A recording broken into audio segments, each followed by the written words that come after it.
할렐루야. 오늘도 주님의 사랑이 우리 가슴 깊이 녹아들어오는 그런 시간 되기를 축복합니다. 답답하시죠? 마스크 쓰고 예배 드리려니까 찬송할 때도 그렇고 그러시는데 제가 여러분을 봐도 답답합니다. 마스크 쓰고 계시는 모습은 답답해요. 그래도 어쩔 수가 없는 그런 상황이기 때문에 마스크 잘 착용하시고 이렇게 예배하기를 바랍니다. 유머러스 오늘 또 말씀을 시작을 하겠습니다. 어떤 지하철에 쓰던 일이라고 그러는데요, 그 지하철에 그 열차가 출발해야 할 시간이 한참 지난데도 불구하고 출발을 안 하는 겁니다. 사람들이 애가 타기도 하고 궁금하기도 하고 무슨 일이 있을까. 결국 못 참고 한 아저씨가 그 문 밖으로 이렇게 고개를 내밀고 뭔 일일까 이제 보는 가운데 문이 닫히고 말았습니다. 그러니까 목에 끼고 말았던 거죠. 얼마나 고통스럽겠어요. 근데 낄낄거리면서 웃고 있는 겁니다. 그러니까 안에 있는 사람이 더 이제 궁금한 거예요. 뭐 때문에 웃고 있지? 그래가지고 궁금하면 못 참잖아요. 한 꼬마가 그 아저씨 나가가지고 아저씨를 꼭 찔리면서 아저씨 안 아파요? 뭐가 그렇게 재밌어요? 그러더니 그 아저씨가 목에 낀 채로 하는 이야기가 나 말고 또 한 놈 또 있어. 여러분, 목에 껴있는 그 고통스러운 그런 가운데서도 자기와 처지가 비슷한 사람이 있을 때 그것이 위로가 되고 어떤 경우는 감사까지 되는 그런 마음을 갖는 것이 사람이죠. 사람이 산다는 것은 보게 되면 거의 대동소이합니다. 별반 다를 게 없어요. 특별할 것도 없어요. 사람 사는 거 보면은 다 하루 세끼 밥 먹고 사는 것이고 자고 또한 내놓고 살아가면서 성공하기도 하고 실패도 하고 다 이게 섞여서 사는 것이죠. 그러다가 죽는 거, 이게 모든 사람이 가는 길이잖아요. 특별한 게 다른 거 없잖아요. 우리가 지금 코로나 바이러스로 인해 가지고 많이 지금 힘들어하고 고통스러워 하잖아요. 근데 이게 나만 힘들고 고통스러운 것은 아니잖아요. 전 국민이 다 이 코로나 바이러스로 인해 가지고 다 힘들고 다 답답하고 막막하고 그런 마음 다 갖고 있습니다. 근데 이게 우리나라만의 문제가 아니에요. 전 세계가 몸살을 앓고 있는 문제잖아요. 그전까지 나름대로 세계에서 가장 잘 사는 그런 나라라고 했던 그런 유럽일지 일본이나 미국이랄지 지금 옛날에는 코가 이만큼 높았는데 코가 납작해져 버렸어요. 코로나 앞에. 오히려 그런 그 개발도상국에 있는 그런 후진 국가들, 이런 국가들은 철저하게 방비를 했잖아요. 중국과 방비라고. 몽골 같은 경우에는 보면은 중국과 5,000km가 이렇게 서로 연접하고 있는데 거의 코로나 바이러스 발생한 사람 한 사람밖에 없다잖아요. 그럼 그러면 안 된다고 딱 처음부터 방비를 했는데 유럽이나 미국이나 일본이나 이런 나라들을 보게 되면은 처음에는 이까짓 거 하고 있다가 대통령 지금 당하고 있잖아요. 그러니까 전 세계가 지금 몸살을 앓고 있는 것이 지금 같은 그런 모습입니다. 그러니까 인생을 살아간다고 하는 것은 특별할 것도 없고 다 거기 갈만하게 하게 살다가 세상 가는 거, 이게 인생의 모습이에요. 여러분, 이게 인생이라면은 우리 그리스도인이 이 땅의 생을 살아가면서 그리스도인답게 산다는 것은 뭘 말할까? 삶을 살아가는 가운데 성공도 있고 실패도 있고 이런 가운데 인생을 사는 거예요. 누구나 그렇게 살아가요. 근데 그런 삶을 살아가는 가운데 그리스도인들이 그리스도인답다는 것은 무엇을 말할까? 우리 인생을 살아가는 가운데 성공도 실패도 잘되기도 하고 어려움을 당하기도 하고 이렇게 살아가는 인생 가운데 그리스도인답다는 것은 그런 가운데 감사할 줄 아는 그런 삶을 사는 것입니다. 할렐루야. 그리스도에는 감사가 있는 거예요. 어떤 상황에도 그 감사가 있는 겁니다. 그래서 주님이 우리에게 말씀을 주셨잖아요. 항상 기뻐해라, 쉬지 말고 기도해라, 범사에 감사하라. 이는 그리스도 예수 안에서 너희를 향하신 하나님의 뜻이니라. 아멘. 우리를 향하신 하나님의 뜻을 분명하게 우리에게 말씀을 주시는데, 그 말씀은 범사에 감사하라는 겁니다. 그렇게 살아라는 이야기예요. 그러니까 범사라는 것은 성공도 있고 실패도 있는 거예요. 잘 되기도 하고 어려움을 겪기도 하는 거예요. 그런 모든 범사 가운데서 감사하며 살아라. 이게 바로 하나님의 뜻인 것이고 그리스도인다운 이런 모습인 줄로 믿습니다. 하나님을 알지 못한 사람들은 잘 되면 감사하고 어려우면 원망하고 그렇다 할지라도 우리 그리스도인들은 범사에 감사하며 살아야 할 줄로 믿습니다. 오늘 주신 이 본문의 말씀을 보게 되면 이 시편 118편의 이 말씀은 표제가 없어요. 표제가. 시편이 150편으로 되어 있잖아요. 150편 가운데서 대부분은 다 표제가 있습니다. 근데 그 가운데 34편만 표제가 없어요. 표제가 없으니까 누구에 의해서 기록된 말씀인지도 알 수가 없고 어떤 상황에서 기록된 말씀인지도 알 수가 없는 깜깜이 그런 말씀이에요. 내용으로만 알 수 있는 건데, 이 본문의 내용의 말씀을 이렇게 보게 되면 이 말씀은 감사하는 내용이에요. 감사하는 내용. 시편 118편을 딱 여는 1절의 말씀 보게 되면 어떤 말씀을 시작하냐면은 여호와께 뭐 하라고요? 여호와께 뭐 하라고요? 감사라고요. 좀 반응 좀 합시다. 마스크 쓰고 있다 할지라도 손 낼 수 있잖아요. 여호와께 뭐 하라고요? 그는 선하시며 그 인자하심이 영원하미로다. 여호와께 감사라는 말씀입니다.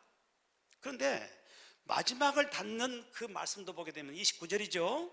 마지막 절을 보게 되면 여호와께 감사하라. 그는 선하시며 그 인자하심이 영원하미로다. 아멘. 이게 처음도 그렇고 마지막 끝도 그렇고 여호와께 감사하라, 여호와께 감사하라, 그런 내용이에요. 그러니까 감사를 지금 드리는 그런 말씀이 오늘 본문의 말씀인 겁니다. 자, 그런데 어떤 상황에서 감사하고 있는 것인가? 표제가 없으니까 어떤 상황인지는 모르지만 내용을 보게 되면 짐작이 가능해요. 5절을 보게 되면 이런 내용이 있습니다.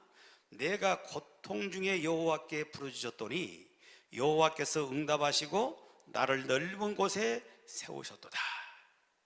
내가 고통 중에 여호와께 부르짖었더니, 고통 중에 부르짖었다는 그 말은 그 고통이 굉장히 컸다는 이야기예요. 하나님가 부르짖어 간구할 수밖에 없는 이런 고통이 그에게 임했다는 이야기예요. 뭔지는 알 수가 없어요. 어떤 것 때문에 고통을 당하는지 알 수 없지만은 그 고통 가운데서 오히려 여호와께 감사하라, 감사를 고백하는 내용이 오늘 본문의 말씀인 겁니다. 여러분, 지금 코로나 바이러스로 인해 가지고 우리 모두가 다 고통을 겪고 있습니다.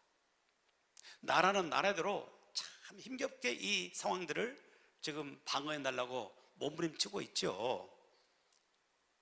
사실 모든 지금 우리 나라의 국가의 그 에너지를 전부 다 이 코로나 바이러스 방비하는 여기에 다 쓰고 있어요.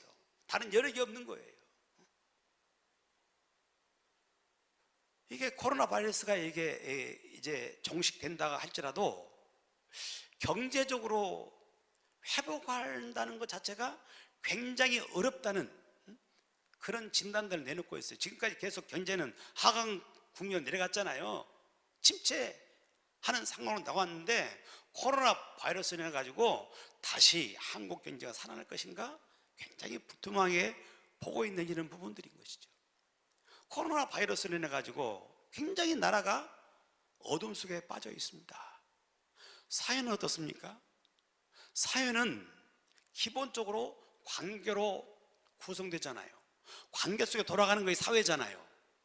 근데 거리두기 이렇게 살아가니까 사람끼리서는 만날 수도 없고 만나는 것도 왠지 부담스럽고 죄스럽기도 하고 막 이러니까 사회가 완전히 정지되어 있는 막 이런 모습이잖아요.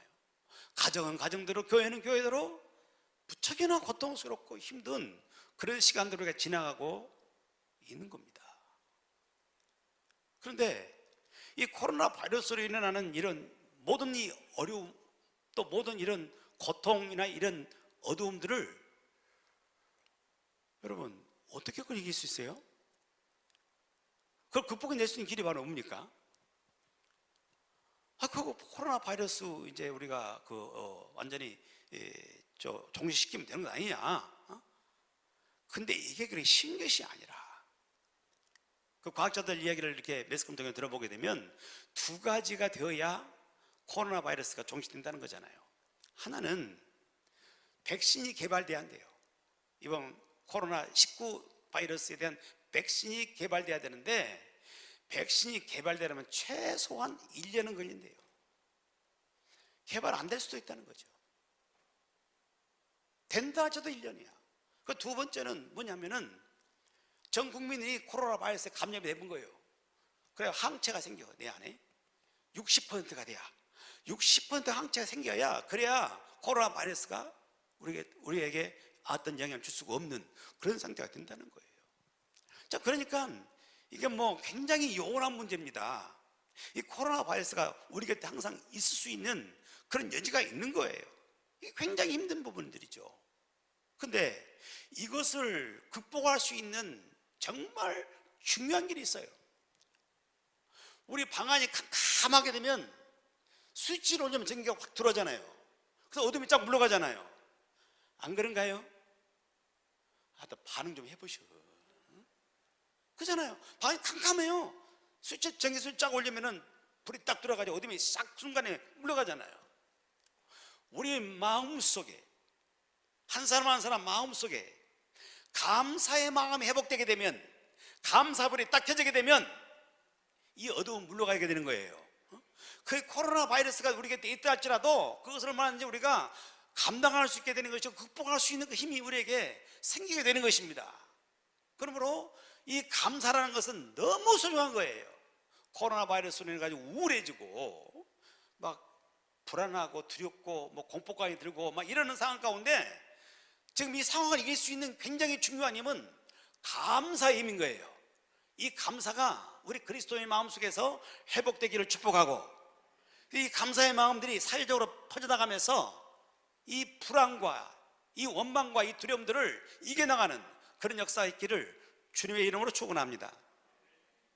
근데 우리 그리스도인들 생각하게 되면, 우리 그리스도인은요 감사할 이유가 있어요, 없어요?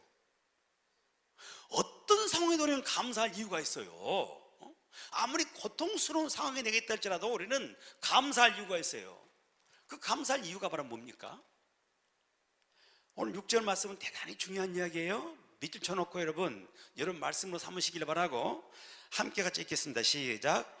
여호와는 내 편이시라. 내가 두려워하지 아니하리니 사람이 내게 어찌할까. 아멘. 여호와는 누구 편이시라고요? 여호와는 누구 편이시라고요? 내 편이시라니까. 누가 내 편이시라고? 여호와 하나님이 누구 편? 내 편이시라니까. 이 감사할 이유잖아요. 이보다 더 감사할 이유가 어디 있어요? 여러분, 세상을 살아가는 가운데 단 한 사람만이라도 내 편이라 하면 살아갈 이유가 있습니다. 스스로 목숨을 끊는 사람들에 대한 이야기들을 들어보게 되면 이 사람들에게 한 사람이라도 그 사람 편에 되어 있는 사람이 있었다면 안 죽는데요. 안 죽어요. 근데 사람이 아니라 여호와 하나님이 내 편이세요. 얼마나 감사할 일입니까? 우리 그리스도인은 어떤 상황에도 감사할 수 있는 그 이유는 하나님이 내 편이십니다. 아멘.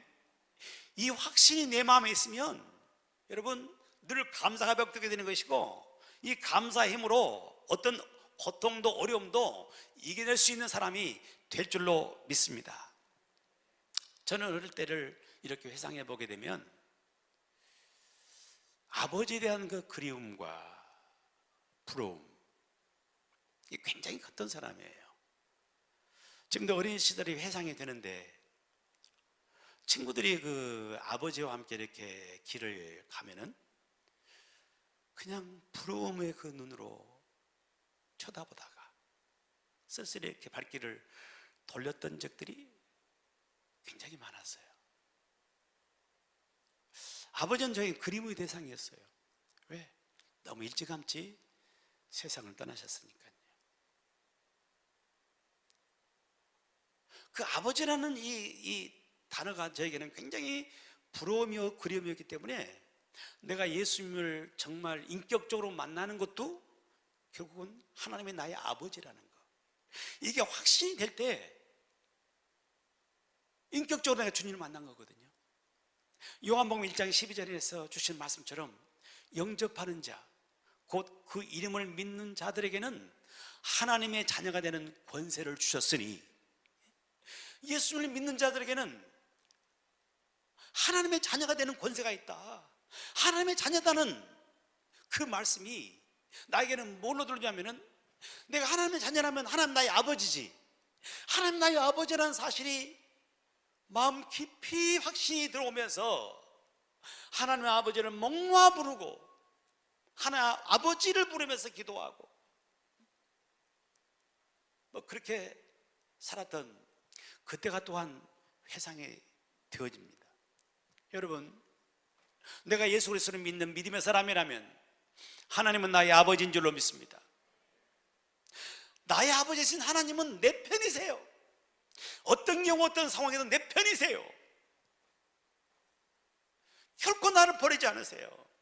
여호와는 내 편이시라, 이 분명한 확신 갖고 삶을 살아가기를 축원합니다. 이사야 43장 1절에서는 우리에게 또한 중요한 말씀을 주시잖아요. 야곱아, 너를 창조하신 여호와께서 말씀하시니라. 이스라엘아, 너를 조성하신 여호와께서 이제 말씀하시니라. 너는 두려워하지 말아라. 내가 너를 구속하였고 내가 너를 지명하여 불렀나니 너는 내 것이라고 말씀합니다. 그럼 네가 물 가운데로 다닐지라도 내가 너와 함께 할 것이고 불 가운데로 지날지라도 불이 너를 태우지 못할 것이다 말씀을 하십니다. 하나님은 내 편이세요. 어떻게 해요? 하나님 우리를 구속했다, 값을 주고 샀단 말이에요. 구속했고 지명했어요. 그런데 내 것이란 겁니다. 하나님 것이니 하나님이 우리 편 되어주시고 우리와 함께 하시고 우리를 도우시는 것입니다. 할렐루야. 어떤 하는 소년이 있었습니다. 이 소년이 큰 마음 먹고 배 한 척을 만들기로 했어요. 이런 배만 장난감 배요. 그리고 조각칼로 이 나무를 깎고 해서 손을 다치면서 피 흘리면서 이 배 한 척을 완성을 했습니다. 멋진 배가 만들어졌습니다. 자기가 보기도 감탄스럽습니다. 그 배를 가지고 이제 냇가로 갔습니다. 친구들이 보는 가운데 딱 띄웠는데 배가 그 물 위에 잘 뜨는 겁니다. 그러면 쭉 물길 따라 흘러가는 거예요. 따라가는데 갑자기 물결이 빨라지니까 그걸 따라잡지를 못하고 그만 놓치고 말았습니다. 너무나 아쉽고 너무 분하고 막 이런 마음에 울면서 집으로 돌아왔습니다. 자기가 만든 배에 대한 그 그리움을 잊지는 못하는 그 소년이었는데 며칠 후에 한 친구가 가지고 하는 이야기가, 야야, 네가 만들던 그 배가 시장에 어떤 가게에 있더라 들려줍니다. 이 소년은 한 걸음에 그거 달려갔습니다. 가서 봤더니 진짜 자기가 만든 배예요. 내가 만든 배니까 알잖아요. 아저씨한테, 아저씨 이건 내가 만든 배예요, 주세요. 그랬더니 아저씨가 하는 이야기가, 야야, 나도 돈 주고 샀으니까 그냥 못 줘야? 돈 갖고 와 그러면 줄게. 아니 아저씨 내 거예요. 아니 나 돈 주고 산 거 안 된다니까. 할 수 없이 얘가 이제 집으로 가가지고 자기가 모았던 저금통을 깹니다. 전부를 다 깨가지고 갔지만 값이 부족한 거예요. 그냥 그 돈을 이렇게 아저씨인데 이게 전부입니다가 드렸더니 그 아저씨가 그 마음을 가엾이 얘기해가지고 그 배를 돌려주었습니다. 이 소년이 이 배를 가슴에 딱 품고 오면서 너무 기뻐서 어쩔 줄 모르면서 하는 이야기가, 너는 두 번이나 내 거야. 한 번은 내가 너를 만들어서 내 거고, 또 한 번은 너를 잃었지만 값주고 다시 사서 내 것 되었어. 너는 두 번이나 내 거야. 그런 이야기를 했다는 겁니다. 여러분, 하나님과 저와의 관계입니다. 하나님께서는 저와 여러분을 만드셨습니다. 만드셨기에 하나님의 것입니다. 하나님 거예요. 그리고 우리는 죄 가운데 하나님의 우리를 잃어버렸지만 다시 예수 그리스도의 보혈의 피를 값주시고 다시 사신 겁니다. 구속하였습니다. 지명하여 부르셨습니다. 그러는 내 것이라고 말씀하세요. 여러분, 우리는 하나님의 거예요. 그러면 하나님은 우리를 언제나 우리와 함께 하시고, 하나님은 언제나 내 편 되어 주시는 것입니다. 하나님이 내 편이세요. 여호와는 내 편이시라. 이 분명한 확신과 고백이 있는 삶을 살아가기를 축원합니다. 많은 그리스도인들이 무슨 일을 하면서 성공하게 되면 하나님은 내 편이라 생각하지만, 실패하게 되면 하나님은 내 편이 아니라고 생각을 해요. 나를 버렸다고 생각을 해버려요. 아닙니다. 성공했을 때도 하나님은 내 편이시고, 실패하는 그 순간도 하나님은 여전히 내 편이신 것입니다. 나와 함께 하시는 것이에요. 여러분, 인생을 살아가다 보면 성공도 하고 실패도 하지만 어떤 경우에도 하나님은 내 편이신 것입니다. 다윗을 보게 되면 이 다윗이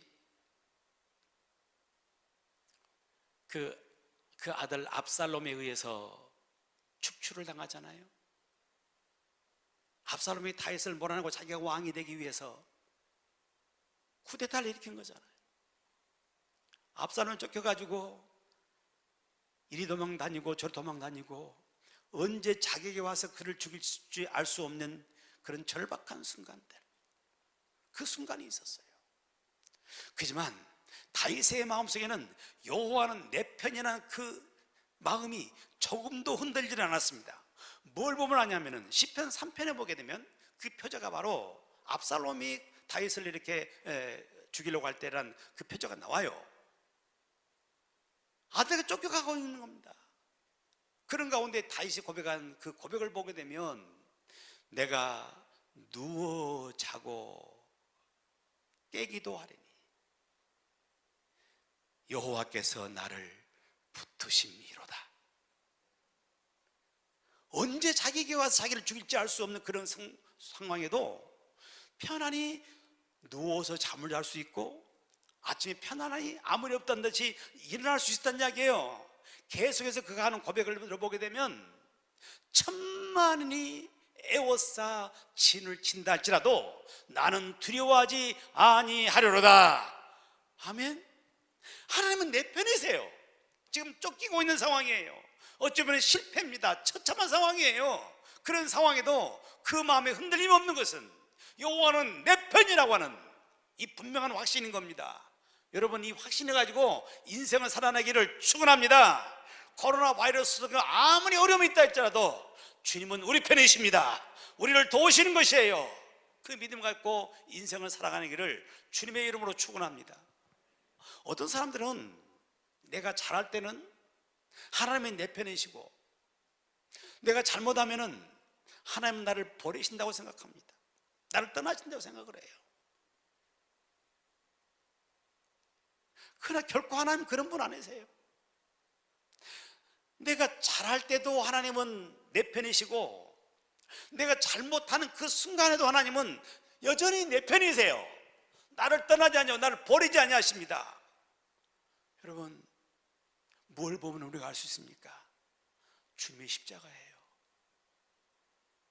주님의 십자가를 바라보게 되면, 주님이 왜 십자가를 지셨습니까? 누구를 위해 지셨습니까? 우리의 죄를 대신한 거잖아요. 로마서 5장 8절에서 말씀하는 것처럼 우리가 아직 죄인 되었을 때에 그리스도께서 우리를 위하여 죽으심으로 하나님께서 우리에 대한 자기 사랑을 확증하셨느니라 말씀합니다. 우리가 어느 때 주님이 십자가에 못 박히신 거예요? 죄인이었을 때예요. 죄인. 잘나고 똑똑하고 모든 거 잘하고 이럴 때 십자가를 지신 것이 아니고 죄인인 우리, 못나고 한없이 부족한 우리, 이런 우리일지라도 우리를 위해서 주님은 십자가를 지신 분이세요. 목숨까지 주신 분이세요. 여러분, 우리가 못났어도 잘못했어도 주님은 여전히 내 편이십니다. 나를 떠나지 아니하시고 나를 절대로 버리지 아니하시는 주님이십니다. 여호와는 내 편이라는 사실, 이 분명한 확신 갖고 인생을 살아가기를 축원합니다. 내 너를 떠나지도 않으리라, 내 너를 버리지도 않으리라. 약속하셨던 주님, 그 약속을 지키사 이후로도 영원토록 나를 지키시리라 확신하네. 여러분, 하나님은 내 편이세요. 내가 어떤 어려움을 당하고 있고 내가 어떤 잘못을 했어도 여전히 하나님은 내 편이십니다. 나를 도우십니다. 그 확신 가운데서 인생을 펼쳐가기를 축복합니다. 그런데 어떤 사람들이 이런 확신을 갖고 인생을 사나요? 예수 믿는다고 해서 다 그런 확신 있는 건 아니에요. 어떤 사람은 똑같이 예수 믿는데 조그만 어려움을 당하면 하나님 나를 버리신 거로 생각을 합니다. 내가 좀 잘못하게 되면 하나님 떠난 거로 생각해 버립니다. 어떤 상황에도 어떤 여건에도 하나님은 내 편 되시는데, 이 확신을 갖고 삶을 살아가는 사람들은 바로 어떤 사람이냐 하면은 8절 말씀과 9절 말씀에 답이 있어요. 8절 9절 함께 봅니다. 시작. 여호와께 피하는 것이 사람을 신뢰하는 것보다 나으며 여호와께 피하는 것이 고관들을 신뢰하는 것보다 낫도다. 아멘. 계속 반복에 나오는 말씀이 여호와께 피하는 것이, 여호와께 피하는 것이, 이렇게 말씀합니다. 어떤 사람이 주님이 내 편이라는 분명한 확신 속에 사는 사람이냐면은 여호와께 피하는 사람이에요. 무슨 문제를 만나든지 어떤 상황이든지 여호와께 피하는 사람, 바로 그런 사람들이 여호와는 내 편이라는 확신 속의 삶을 살아가는 사람인 것입니다. 여호와께 피한다. 이 말씀은 그 원래 원어적인 의미로 이렇게 보게 되면 여호와를 신뢰한단 말이에요. 신뢰한다. 여호와께 소망을 둔다는 말이에요. 여호와를 신뢰하고 여호와께 소망을 두는 거예요.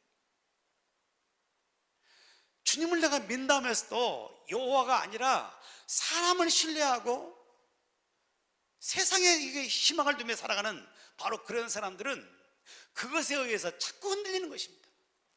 하지만 여호와를 신뢰하고 여호와께 소망을 두며 이렇게 살아가는 사람들은 환경이 어떤다 할지라도 절대로 흔들림이 없는 겁니다. 주님은 내 편이라는 강한 확신을 갖고 인생을 살아갈 수 있는 그런 사람이 되는 것입니다. 여러분, 사람을 신뢰한 것이 아니라 여호와를 신뢰하기를 바라고, 세상에 소망을 두는 것이 아니라 하나님께 소망을 두며 살아가기를 주님의 이름으로 축원합니다. 우리 새희망교회 영원한 말씀, 그 성경 구절이 뭐예요? 주여, 내가 무엇을 바라리요? 나의 소망은 어디 있어요? 주님께 있습니다. 이거 분명하기를 축복합니다. 나의 소망은 주님께 있는 거예요. 세상에 있는 게 아니라니까요. 사람에게 있는 것이 아니고 주님께 있어요. 이 분명한 이 마음이 있는 바로 그런 사람들은 여호와는 내 편이라는 이 확신 갖고 인생을 살게 된다는 겁니다. 그런데 여호와께 소망을 두고 주님을 신뢰하며 산다는 것은 어떤 형식적인 것을 말하는 거 아니에요. 내 마음 중심이, 그 어떤 상황에도 주님께 소망을 두고 주님을 신뢰하며 살아가는, 그걸 말하는 겁니다. 많은 그리스도인들이 신앙의 길을 걸어가면서 형식적인 그런 부분에서는 하나님께 소망을 둔 것 같이 보이기도 하고 신뢰한 것 같이 보이지만 실상 그 마음은 다른 것을 신뢰하는 때가 참 많은 거예요. 여기는 아무런 능력이 없는 겁니다. 사무엘상을 보게 되면 그 이스라엘 백성들하고 이 블레셋하고 전쟁이 있었어요. 이스라엘과 블레셋 가운데 전쟁이 딱 벌어졌는데 누가 이겼겠어요? 이스라엘 얘기가 맞잖아요. 하나님 믿는 백성들이니까. 근데 이스라엘 백성들이 대패했어요. 블레셋이 이겼습니다. 그래서 이스라엘 사람들이 이제 서로 이제 토론한 겁니다. 어떻게 하면 되겠냐? 그래서 한 사람이 이제 제안한 게 바로 뭐냐면은 언약궤, 여호와의 언약궤를 모셔오면 언약궤의 그 힘으로 블레셋이 이긴다. 그렇게 해가지고 실로에 있는 그 회막에 있는 법궤를 모시고 온 겁니다. 이번에는 누가 이겼겠어요? 당연히 이제 언약궤 그냥 모시고 왔으니까 여호와의 힘으로 이겨야 할 것 아니요. 근데 더 처참하게 패배하고 합니다.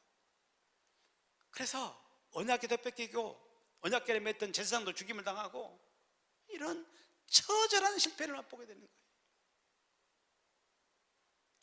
여러분, 그 사건을 통해서 오늘 우리에게 오늘 또 말씀하시는 그 주님의 음성은 여호와를 신뢰하고 여호와께 소망을 두는 것이 어떤 외적인 형식이 있는 것이 아니라 내 마음이 한단 말이에요. 내 마음 중심이 한다 그 말이에요. 여러분, 어떤 상황, 어떤 문제가 내게 온다 할지라도 여호와를 내 중심으로 신뢰하며 살아갈 때 언제나 여호와는 내 편이신 것입니다. 주님은 한 번도 내 편이 아닌 적이 없어요. 다만 문제는 내게 있는 거예요. 에브라임 링컨에 대한 일화들이 참 많습니다만은 남북전쟁이 한참 진행적일 때 그때 그 참모들이 에브라임 링컨 대통령에게 그런 말을 했습니다. 카카, 이런 때 여호와께서 우리 편이시면 참 좋겠습니다. 그때 에브라임 링컨이 남겼던 유명한 말은 여호와께서 내 편 되는 것이 중요한 게 아니라 내가 주님 편에 있는 것이 중요한 것이다, 요 이야기예요. 주님은 언제나 내 편이십니다. 어떤 상황에 내 편이세요? 문제는 내가 여호와를 신뢰하지 않는 거예요. 세상을 신뢰하고 사람을 신뢰하는 겁니다. 하나님께 소망을 두는 것이 아니라 세상에 소망을 두며 사는 것이고 다른 것을 붙잡고 살아가는 거, 이게 바로 문제라고 말해요. 여러분, 어떤 상황에도 여호와께 피하기를 바라고 여호와를 신뢰하며 소망을 두는 그런 삶을 살기를 축복합니다. 그때 여호와는 분명히 내 편이라는 것을 어떤 상황에도 명예를 깨닫게 될 것이고 그 힘으로 인생을 살아낼 줄로 믿습니다. 우리는 감사할 이유가 있어요. 아무리 세상이 어둡고 칙칙함이 있다 할지라도 감사할 이유가 있습니다. 그 감사할 그 이유는 여호와는 내 편이십니다. 어떤 경우는 내 편이십니다. 그 주님을 의지하고 승리하기를 주의 이름으로 축복합니다.